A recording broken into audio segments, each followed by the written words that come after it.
चौधरी चरणजीत जी, आप एक बहुत ही सुलझे हुए सामाजिक कार्यकर्ता हैं, एक बहुत ही समझदार जर्नलिस्ट भी हैं। आज आप सुप्रीम कोर्ट में आए हैं। आपने सुप्रीम कोर्ट में चीफ जस्टिस कोर्ट नंबर 1 में आपका आज केस था और फिर डेट दे दिया गया है एक PIL का। इस मामले में थोड़ा सा प्रकाश डालेंगे? दुआ साहब नमस्कार, आपके सभी दर्शकों को नमस्कार। दुआ साहब, मैं चरणजीत सिंह, ये मैं दिखाता हूँ आपको, क्लोज करके दिखाता हूँ। कोर्ट नंबर 1 चीफ जस्टिस साहब के कोर्ट में मेरा केस इंटर होना है, अभी हुआ नहीं। आज तीसरी डेट पर मैं आया था, तो 2 बारी ये केस चल रहा है अंदर, सबरीमाल केस।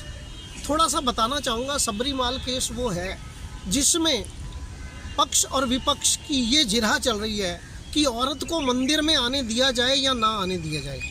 यहाँ पर मैं एक बात कहना चाहूँगा कि जो औरत अपने बच्चों को जन्म देती है वो माँ होती है, तो क्या माँ अपमानित है और उसका पुत्र सम्मानित है क्या? दूसरी बात, एक पति और पत्नी का रिश्ता होता है, तो क्या पति सम्मानित है और पत्नी अपमानित है? एक और रिश्ता होता है बेटी का और बेटे का, और बेटी का और बाप का, तो क्या बाप सम्मानित है और बेटी अपमानित है? एक और रिश्ता होता है बहू का और ससुर का, तो क्या बहू अपमानित है और ससुर सम्मानित है? व्यक्ति औरत से पैदा होता है, अगर औरत ना हो तो व्यक्ति का जन्म नहीं हो सकता। और फिर व्यक्ति जब शादी करता है वो भी औरत से शादी करता है, फिर बच्चे पैदा करता है वो भी औरत। तो औरत सम्मानित है, आदमी सम्मानित नहीं है। लेकिन ये आदमी क्यों औरत को अपमानित करने की कोशिश कर रहा है, ये सबरीमाल में मैंने देखा। जी बिल्कुल सही कह रहे हैं सिंह साहब, सही है कि ये बहुत दिन से ये केस चल रहा है, पूरे भारत में इसकी चर्चाएं हैं।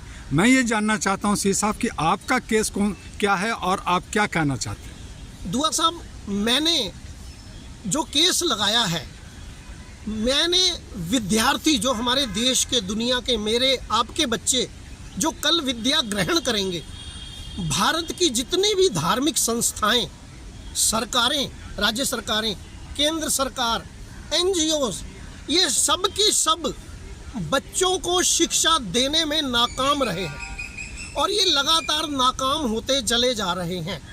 मैंने सभी को पार्टी बनाया है, भारत सरकार को भी पार्टी बनाया है, सभी धार्मिक संस्थाओं को पार्टी बनाया है, सभी बड़ी NGOs को पार्टी बनाया है कि वो भारत के बच्चों को शिक्षित करने में अपना सारा का सारा ताकत लगाएं।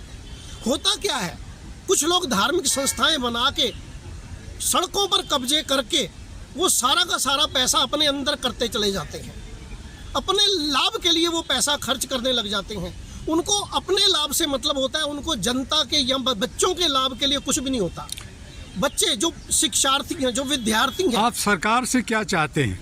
हम सरकार से चाहते हैं कि सरकार ये निर्देश दे सभी धार्मिक संस्थाओं को, सभी धर्मों की धार्मिक संस्थाओं को ये निर्देश दे, सभी NGOs को ये निर्देश दे, सभी NGOs के साथ सरकारी कंपनियों को और प्राइवेट कंपनियों को, PUC को भी ये निर्देश दे कि वो अपना जो पैसा उनका बचता है और जो पैसा उनके पास होता है वो पैसा केवल भारत के नागरिकों के बच्चों की शिक्षा के लिए लगाएं, उसके निहित लगाएं। लेकिन सिंह साहब, ये जो आप सुन रहे होंगे कि सरकार तो उत्तर प्रदेश में कई 800 स्कूल को, गवर्नमेंट स्कूल को बंद किया, बहुत जगह बंद किए जा रहे हैं, प्राइवेट को बढ़ाया जा रहा है, और इसी को एक मुद्दा बना करके नेपाल में एक क्रांति आया और वहाँ जो है प्राइवेट स्कूल बंद होने, सरकारी आ रहे। तो क्या भारत सरकार भी नेपाल की राह पे चल पाएगी?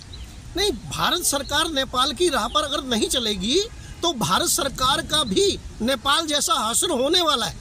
ये भारत सरकार कान खोल के सुन ले, यूनियन गवर्नमेंट ऑफ इंडिया ये बात कान खोल के सुन ले कि अगर आप लोग और सभी राज्य सरकारें और सभी धार्मिक संस्थाएं और सभी NGO, अगर बच्चों, तुम्हारे ही बच्चे हैं, मेरे बच्चे नहीं हैं, खाली तुम्हारे भी बच्चे हैं। क्यों? क्योंकि सभी स्कूलों में सभी के बच्चे पढ़ते हैं, उन सभी बच्चों के लिए शिक्षा के साथ, ड्रेस के साथ, कापियों के साथ, किताबों के साथ, ट्रांसपोर्टेशन के साथ, उसके अलावा फूड के साथ, सभी चीज़ें, किताबों कापियों के साथ, सब चीज़ों के साथ शिक्षा पूर्णतः निःशुल्क होनी चाहिए। अगर आप शिक्षा निःशुल्क नहीं कर रहे हैं तो आप अपने देश के भविष्य को तेजाब में डाल रहे हैं, गर्त में डाल रहे हैं, बर्बाद करना चाहते हैं। और अगर आप देश के भविष्य को इस प्रकार बर्बाद करना चाहते हैं तो आज नहीं तो कल सबसे पहले आप खुद बर्बाद होंगे। तो अगर आप खुद बर्बाद होने के लिए तैयार हैं तो आप इन बच्चों के भविष्य को बर्बाद करने की कोशिश करिए। ये मेरा आपसे निवेदन है। बहुत बहुत शुक्रिया चंद्रजीत जी, आपने HR TV और AG एरा ग्लोबल TV को आपने ये जो बाइट सुप्रीम कोर्ट में दिया है। और मैं आपके साथ डॉक्टर दुआ जो आपके साथ हैं, और इस वक्त सुप्रीम कोर्ट में चरणजीत सिंह जी जो शिक्षा को लेकर करके एक बहुत ही अहम मुद्दा को लेकर के, भविष्य हमारा शिक्षा है, हमारा नौजवान है, उन पे इन्होंने प्रकाश डाला है।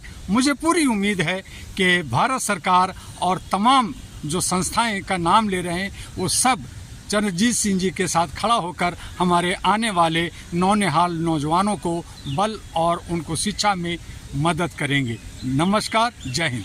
जय हिंद, जय भारत।